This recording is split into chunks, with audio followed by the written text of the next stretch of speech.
es un país que llena las características necesarias para irse convirtiendo en un país desarrollado. Entonces, cuando yo pienso en inclusión, pienso en ese recurso financiero que llega a la mayoría de la población, que llega a los emprendedores, que llega a los empresarios, para que podamos crear la riqueza que necesitan las personas para poderse desarrollar. Entonces, realmente, ¿cuál es el objetivo al cual nosotros le tenemos que apuntar? Aquí no tenemos que tirar con escopeta, tenemos que tirar con una mira láser para decir cómo bancarizar a la población. Ese es un reto, esa bancarización. Y hablando en términos empresariales, para ustedes como banqueros es un buen negocio esa bancarización. Para la gente, para el usuario, para el micro, el pequeño y mediano empresario, también es un buen negocio, porque cuando él está bancarizado, va a ser un sujeto de crédito en el registro de garantías mobiliarias del Ministerio de Economía, por ejemplo. Va a tener acceso a mejores tasas de interés, va a tener acceso a refinanciarse y a un acceso a un capital que le va a permitir hacer crecer su negocio. Le va a permitir una supervivencia, costos bajos, una inclusión y por ende una transformación. Entonces no importa qué sombrero nos pongamos, si nos ponemos el sombrero de banqueros, nos ponemos el sombrero de emprendedores o empresarios o el sombrero de ciudadanos. Cualquier sombrero que nosotros nos propongamos usar, definitivamente nos va a quedar muy bien. Ustedes saben todo esto, la evolución de la banca desde los años 50, pero en el año 2000 llega la banca digital, llega la economía digital. De hecho, hoy, en todo lo que nosotros vemos en esa geoeconomía, mezclado con la geopolítica, y para ponerlo fácil, cuando hablamos de la geopolítica nos referimos a las guerras que suceden entre los distintos países a nivel mundial, pero cuando hablamos de la geoeconomía, estamos hablando de las medidas que toma el presidente Trump, porque el presidente Xi Jinping en China se pronunció sobre los aranceles que le está poniendo Estados Unidos a los productos que vienen importados. Tiene que ver con la devaluación del yuan en China. Entonces, hoy estamos nosotros en una economía digital. Estados Unidos ya no es lo que era en los años 50, años 70, donde se basaba en una economía de producción de productos industriales, de la agricultura. Hoy la economía de los países más desarrollados se basa en servicios, en esa economía digital. Y es ahí donde la inclusión de la tecnología de la información juega un papel muy importante para acelerar el desarrollo económico. Y si también me pongo el sombrero de ingeniero en sistemas y de tecnólogo, ahí hay un buen nicho de mercados para poder crecer esa industria digital, como lo está haciendo Campus Tech, que por ejemplo hace unas semanas inauguró su tercer área. Entonces estamos en una etapa interesante donde nosotros, desde un punto de vista estratégico, cuando definimos nuestro modelo de negocios en nuestro banco, tenemos que hacer una planificación estratégica, 5, 10, 15, 25 años, y una planificación tecnológica que va más allá desde el punto de vista de la tecnología de la información. Va en función de cómo hacer más accesible, de cómo lograr una inclusión financiera hacia el usuario final, para que esa tecnología sea el vehículo que me permita llegar a esos nichos de mercados desde un punto de vista de rentabilidad de mi institución financiera, pero también desde un punto de vista de desarrollo del país.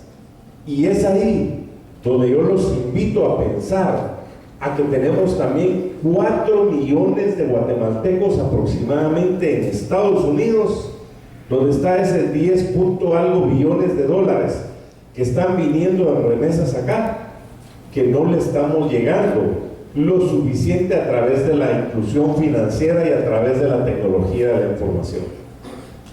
Somos el segundo país en el mundo en recibir remesas de Estados Unidos. El primero es México. Y según los expertos, en los próximos 10 años nos vamos a convertir en el país número 1 en captar remesas. Entonces, amigos banqueros, ahí desde el punto de vista de negocio, hay un pastel muy grande que nos lo tenemos que comer para beneficio de nuestras instituciones, hacerlas más rentables y que puedan crecer muchísimo, pero también desde un punto de vista de desarrollo del país, tenemos que entrarle a ese segmento para que haya un mayor desarrollo económico. Tomar en cuenta también la inteligencia artificial. La inteligencia artificial aplicada con la tecnología de la información hoy hace que un drone pueda volar 12,000 kilómetros sin una persona tripulándolo. Tuve la oportunidad de estar en Israel en el año 2009, mi primera vez, y junto a mi hijo fuimos a ver cómo la inteligencia artificial aplicada a los drones, ya los conocí en persona, en ese entonces era un dron de este tamaño. Imaginarse uno que un dron de estos puede volar 11,000 kilómetros sin un operador. Ahora esa inteligencia artificial, imagínense ustedes, aplicada a la banca, aplicada al conocimiento del usuario, para prestar una mayor ciberseguridad también y una inversión en el talento humano. Todos nuestros colaboradores, nuestro recurso humano en nuestras instituciones financieras, hoy tienen que tener el chip de la inclusión y tienen que tener el chip de la tecnología para que sus instituciones realmente salgan adelante. Invertir en el Big Data. Esto es importantísimo. En los años 91 aproximadamente, años 90, empezamos a escuchar de las bases de datos, de Access, de Oracle, del Customer Relationship Management, ¿sí? De esas bases de datos relacionales que captaban una información y relacionan con esta variable y con la otra, pero ahora a través de ese famoso Big Data es como que estemos en un océano de información, pero que nosotros lo vayamos procesando, lo vayamos adecuando a las necesidades de nuestra institución y a las necesidades de nuestro cliente. El Big Data es una oportunidad excelente para hacer negocios en sus instituciones, pero también es una información muy interesante para que esto se convierta en una mayor inclusión, porque sabremos los comportamientos del cliente, sabremos cómo generarle más valor y cómo reconocer esos patrones del cliente y de los clientes de este cliente. Es lo que hacen las compañías como Amazon, es lo que hace Visa, es lo que hace Google, es lo que hace Facebook, es lo que hacen esas grandes empresas de tecnología a mayor escala. Pero ustedes, con cada cliente que ingresa a su app, con cada cliente que ingresa a sus redes sociales, con cada cliente que ingresa a sus páginas de internet, ahí hay una riqueza interesante que esa tecnología nos tiene que ayudar a convertir a nuestra institución financiera en más competitiva y por ende para que pueda llegar a una mayor inclusión. Hemos escuchado hablar de las criptomonedas, sus pros y sus contras. No vamos a discutir ese tema acá, pero es un tema que se escucha cada vez pasos de animal grande. Sabemos que existe la moneda ahora de Facebook. ¿Cómo le irá a ir? Pues hay que darle un poco de tiempo. Sabemos que las monedas vienen a ser digitales cada vez. Sabemos que algunos expertos dicen que en el año 2030, por ejemplo, ya no van a haber billetes en Europa, que todo se va a manejar prácticamente por transacciones electrónicas. Pero independientemente de lo que pase, nosotros tenemos que estar muy pendientes de todo lo que está pasando en el mundo financiero. También quiero decir que en determinado momento alguien puede decir, pero esto pudiera tener un impacto negativo en la banca porque viene una digitalización muy fuerte. Yo realmente no lo veo así. Pero también ahora quiero salirme un poco de esa parte motivante en la inclusión, de la parte tecnológica y hablar de la realidad. No tengo que darles clases a ustedes de lo que es el sistema gota a gota, de lo que pasa a una persona en el mercado. Hay personas que están pagando 15% de interés por día, porque solicitan 100 quetzales en la mañana, a las 3 de la mañana, y en la tarde tienen que devolverlo, pero cuando piden los 100, les dan 85. ¿Por qué? Porque se cobraron por adelantado ese 15%. La pregunta es, ¿qué negocio realmente va a dar un 15% por día? Multipliquemos ese 15% si fueran 365 días al año.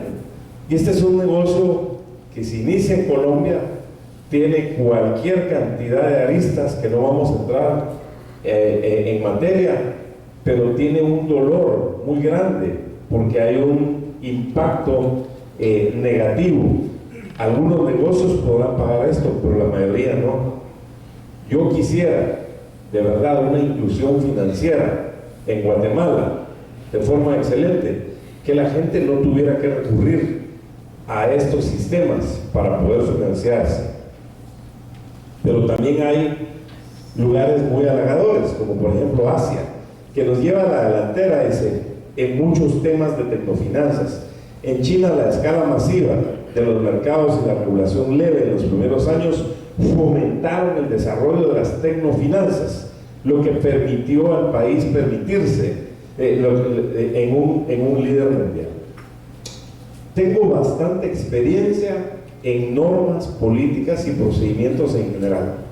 Me gustan mucho las certificaciones ISO, certificaciones de toda naturaleza. Sin embargo, debo decir que algunas normas que vienen a veces por organismos internacionales y de otros países nos están limitando la inclusión financiera, porque normalmente vienen sugeridas por países que ellos ya pasaron una etapa y ellos ya están hasta aquí en inclusión financiera y nosotros estamos acá. Entonces nos ponen una regulación muy grande que es difícil realmente para un cliente pequeño o para una persona con una escasa educación poderla sobrepasar. Entonces también tenemos que ver qué están haciendo otros países para poder acelerar esa inclusión financiera. India, por ejemplo, ellos tienen unos sistemas increíbles en el tema de telefonía móvil. Hablaba aquí con el ingeniero Pérez hace un rato que ALIDE, la Asociación Latinoamericana de la Banca de Desarrollo, ellos recientemente acaban de tener un evento en India y es impresionante lo que uno escucha de lo que están haciendo en inclusión financiera a través del uso del teléfono. He tenido 2 veces la oportunidad de estar con Muhammad Yunus. Muhammad Yunus, que se le ha reconocido como uno de los autores de las microfinanzas, que ha escrito el libro El banquero de los pobres. Levante la mano quienes han leído el libro El banquero de los pobres acá. 1, 2, 3, muy pocos, felicitaciones. Invito a todos, es gratis, no hay que pagar, busquen ahí. El banquero de los pobres, Muhammad Yunus, Un mundo sin pobreza. Hay tantos libros escritos por Muhammad Yunus. Yo tuve la oportunidad de hablar con él en México en el año 2011 cuando era ministro y me dijo: Luis, yo recuerdo el caso de los bancos comunales en Bangladesh e hice un comparativo con lo que ustedes tienen con las mujeres indígenas en el lago de Atitlán, porque él fue el fundador del Grameen Bank, esa alianza que tiene Banrural, y me dijo muy claro: Luis, si algo tiene que hacer Guatemala es avanzar en inclusión financiera. Avanzando en inclusión financiera, Guatemala tiene las condiciones suficientes para que tenga un despegue económico. Entonces, los invito a que lean a Muhammad Yunus. India, África. África está teniendo avances impresionantes también a través del uso de la tecnología, a través de la inclusión financiera. Y ahora ya hay un medidor, inclusive país por país, de cuánto estamos haciendo en relación al Producto Interno Bruto, en relación a las transacciones electrónicas. Vean ustedes estos datos de inclusión financiera: España, Alemania, Francia, Italia. Ayúdenme ustedes, que son buenos conocedores, en qué nivel de inclusión financiera estamos en Guatemala. 44. Ahí vamos a ver más adelante. Entonces, uno dice, ¿por qué España tiene alrededor de 10 veces, 9 veces más el ingreso per cápita que los guatemaltecos? Porque un factor crítico de éxito juega un papel muy importante, como lo es la inclusión financiera, y qué decir ahora, a través de la tecnología.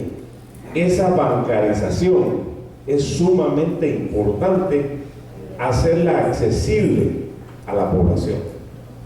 Yo quisiera, por ejemplo, que todos los bancos, en su app, en su WhatsApp disponible al público, en su Facebook, en su Twitter, en su Instagram, en su YouTube, en su página de internet, tuvieran una consulta en línea 24 horas al día, sábados y domingos.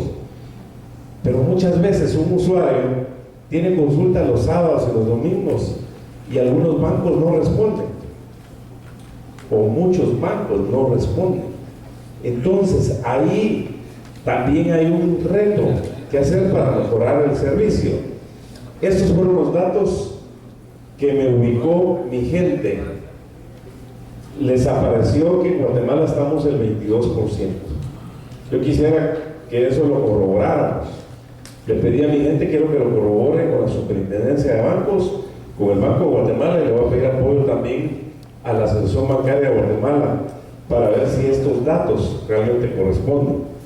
Pero Guatemala debe ser una lancha rápida. Recién estuve en un congreso internacional en Estados Unidos y nos decían, por la ubicación geográfica, porque Guatemala tiene una población, 70% es menor de 30 años, es una población joven. Por tantas cosas, Guatemala puede tener un despegue muy importante usando la tecnología. Entonces, nosotros tenemos que movernos por un escenario que sea muy atractivo para todos los usuarios, personales, institucionales, empresariales, para que este acceso digital nos lleve realmente a donde queremos. Pero ¿cuál es la realidad guatemalteca? No necesito explicarlo. Yo literalmente pude ver esto. Me recuerdo de mi abuela materna, ¿sí? Así era como se manejaba realmente. Pero parece que la realidad no ha cambiado tanto, porque hay gente que sigue sin enviar ese dinero a los bancos. Los microcréditos de los que hablábamos hace un rato, esta gente, el espíritu emprendedor, las ganas de salir adelante a través de una inclusión financiera y una tecnología, seguramente lo van a hacer. Estas son cifras al 2018. Yo lo veo como una excelente fortaleza. Más de 20 millones de usuarios de teléfonos celulares, con cerca de 8 millones de acceso a internet y a teléfonos inteligentes, de una población económicamente activa de más o menos 7 millones, y un nivel de bancarización del 22%, esto no puede ser. Eso quiere decir que como bancos, como sistema, tenemos muchísimo que hacer. Parece que ya solo me quedan 2 minutos, voy a avanzar más rápido. Entonces, tenemos 200 organizaciones de microfinanzas en Guatemala. El sistema cooperativista, no sé si hay cooperativistas acá o de alguna entidad de cooperativa. Las cooperativas son un excelente vínculo para llegar en el tema de inclusión financiera y las tenemos que aprovechar. Vean este PAI, reducido, como 12.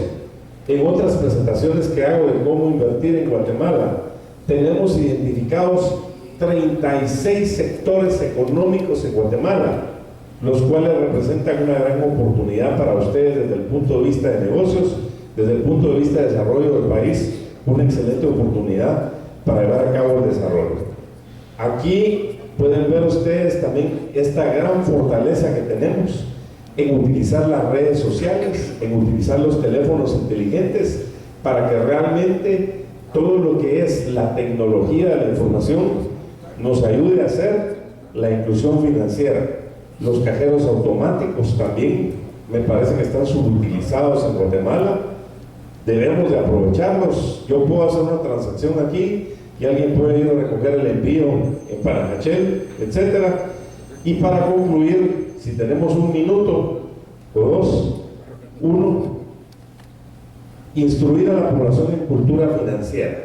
Sé que lo está haciendo la Asociación de Banqueros, pero ustedes pueden contribuir muchísimo en su institución, implementar una inclusión financiera real que ingrese a las diversas tecnologías de la información, fomentar muchísimo el ahorro desde la niñez y la juventud, la cuenta de banco del niño que está en SHN, creo que hay más bancos que tienen cuentas para niños, capacitar a la población en el uso de sus productos financieros, hacer más accesibles los productos financieros y atender más y conocer las necesidades de la población. Así que o nos adaptamos o nos quedamos fuera. Y como país, literalmente, o nos ponemos las pilas o la situación de ingobernabilidad, de violencia, de extorsiones, de migración, y todo eso va a implementar. Así que me voy muy optimista de haber visto este salón lleno, de que está haciendo un excelente trabajo la Asociación de Banqueros de Guatemala y de la Escuela Bancaria, y muchas gracias por haberme invitado a compartir con ustedes. Pueden seguirme en mis redes sociales, @LuisVelázquezQ, Facebook, Twitter, y en la página de internet inversionydesarrollo.net. Ahí tenemos casi 600 programas, de los cuales hemos grabado tanto en Guatemala, en Canadá, en Panamá, donde ustedes pueden ver cualquier tipo de empresa. Muchas gracias.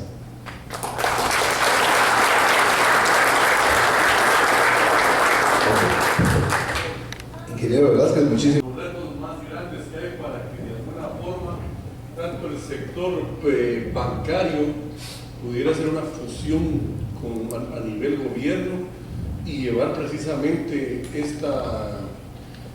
los micropréstamos pues a las personas más necesitadas.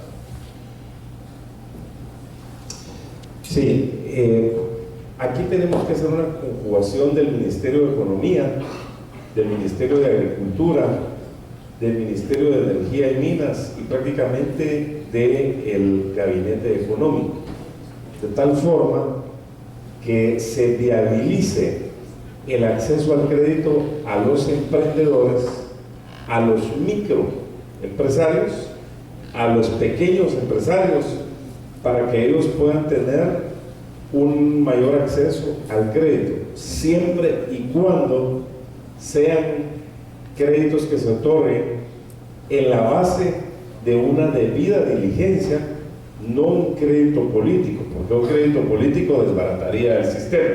Eso soy muy enfático en decir no a un crédito político, pero por ejemplo agregar variables como por ejemplo su capacidad de ahorro le podría dar su capacidad de crédito. En el análisis tradicional que hacemos los bancos en el área de análisis y créditos, negocios y riesgos, normalmente lo que estamos viendo es su capacidad de pago, ¿correcto? Sus ingresos, porque obviamente necesitamos asegurarnos que nos van a devolver el capital.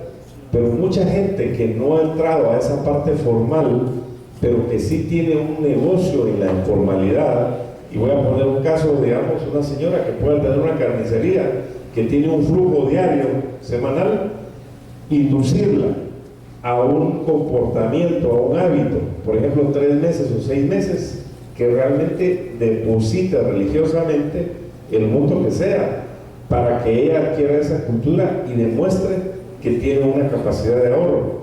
y eso le pueda servir como una garantía o un respaldo para devolver el crédito. Eso aplicaría en el tema del emprendimiento y en el tema de la vivienda.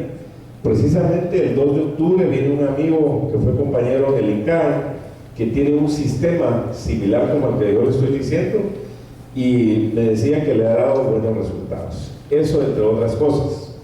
Pero ahorita solo me ha hablado de relación gobierno. Sí. Pero es que el gobierno no genera riqueza, pues.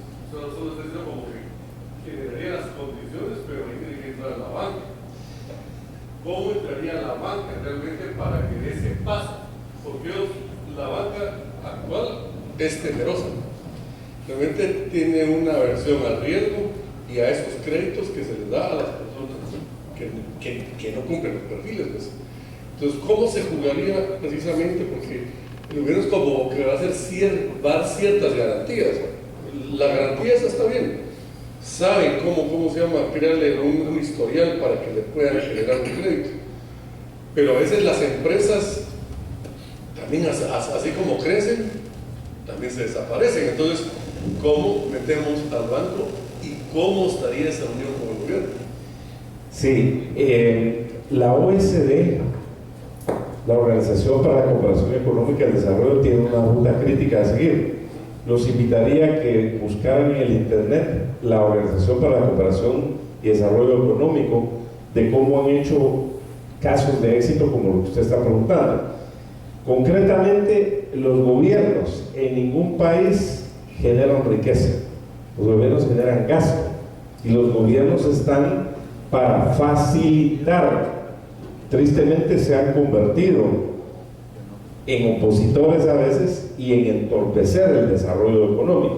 Entonces, creando las condiciones, más o menos de lo que yo hablaba, ya de cada entidad financiera empresarial decidirá si participa o no participa, para medir su riesgo siempre y cuando tenga la debida diligencia que le corresponde. Porque yo como banquero decidiré si el gobierno me da una cartera de 100 clientes o de 1000 clientes que desde su punto de vista ya los precalificaron, yo le pasaría un segundo filtro en el banco y ahí tomaría la decisión de entrar o no entrar. Esa es la única forma en que yo veo, porque no veo al gobierno fondeando programas directamente, porque ahí es donde se vuelve una mala práctica y entra el tema de los créditos políticos, como ha sucedido en otros países.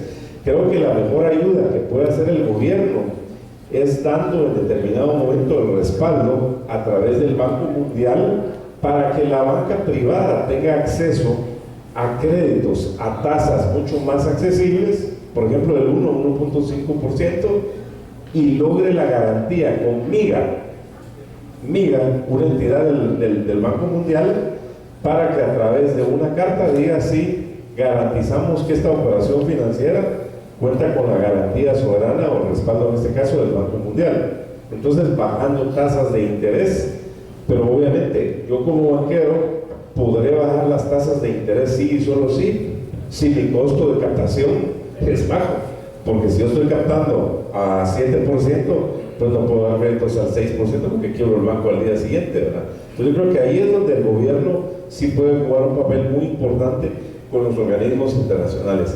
Dinero hay, no se imaginan ustedes la cantidad de dinero que hay a nivel mundial.